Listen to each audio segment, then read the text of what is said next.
of your time and effort into something you love, like sports, school, or any activity you participate in. So have I, and so far it's paid off. As a fan in the stands, pitching may seem simple, but it takes determination, hard work, and lots of practice to be good.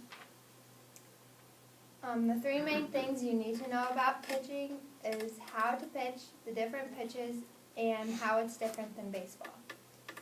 When you need to know how, the steps are important, so are the grips, and so are the release. These are the steps.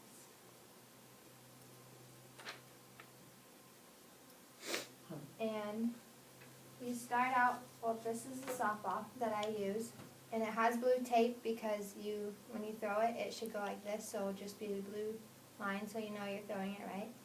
You start out like this, and you have a wind-up. I rock back, and then you go like you're going to run, and you go forward, and then you go into a K, and then they do figure 4 step, and then rock.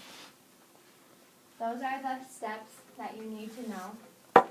That's what you'll start out with when you learn how to pitch.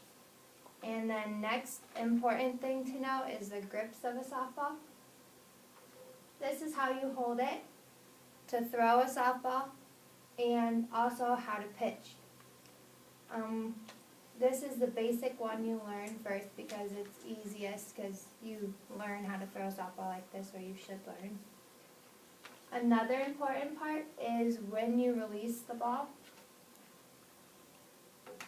You should release right at your hip and snap your wrist, so then your fingers go up, and the ball should roll off your fingertips. Once you've learned the mechanics to pitching, you can go on to learn different types of pitches. You start out learning the fastball because you don't have to do anything different for that one. You just have to basically throw it as hard as you can and be accurate. You do the same steps that you would regularly do to pitch the ball, and you release at the hips, so you just come through and snap it off. And that's the fastball, but once you get good at the fastball, probably like in a couple years after you start, I think it was probably at least 5 years for me, then I learned how to throw a changeup. And the only difference is the release, and you hold the ball the same, just like this, 1 finger on the seam, and then 3 on the seam, and the pinky off.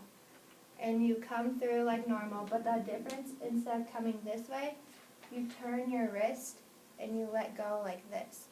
So they tell me to think of it as you're dropping the ball in the bucket, so you just release like that. But you don't want to push it. And another thing with release, if you release it too early, it's going to go straight into the ground. And if you release it too late, it's going to go straight up. So when you watch like the little kids do it, most of the time theirs goes straight up because they haven't learned how to release it yet. Another pitch I just learned last year is the drop ball. I haven't thrown it in the actual game yet because I'm still learning, because it takes a really long time to be able to learn the pitch and to actually be able to throw it in a game, because it's so much different in a game. In a drop ball, you hold it the same exact way, except for this time, instead of releasing at your hip, you're going to release out in front of you, and you really try to snap the ball down. And what a drop ball does, it comes in normal, and it's going to drop down right when it gets to you. And once you've learned the pitches, you can learn, well, I'm going to teach you, not really teach you, but tell you about what most people compare softball to, which is baseball. The main differences are the wind-up. In softball, we have wind-ups. In baseball, they don't really have wind-ups. You can have all different kinds of wind-ups for softball. I know I've changed mine like at least once every year because they always change them. But I just rock and go. And in baseball, they just like start sideways and just do whatever they do because they don't really need a wind-up. And their stance is also different. They start sideways and we start forward, and we kind of, well, we get sideways, but we also end forward. And the ball is obviously different. The softball is much bigger than a baseball, and it's different colored. In conclusion, by looking at these 3 points, you can learn how to do softball pitching. And as a fan in the stands, it may seem simple, but it really does take determination, hard work, and lots of practice to be good. I've learned that firsthand. I've been pitching since about 3rd grade, and it really does take time. I pitch year-round to get better. So the next time you're in the stands watching a softball game, you'll know that pitching isn't as easy as it seems. And maybe after hearing this speech, you'll become interested in pitching and give it a try too. All right.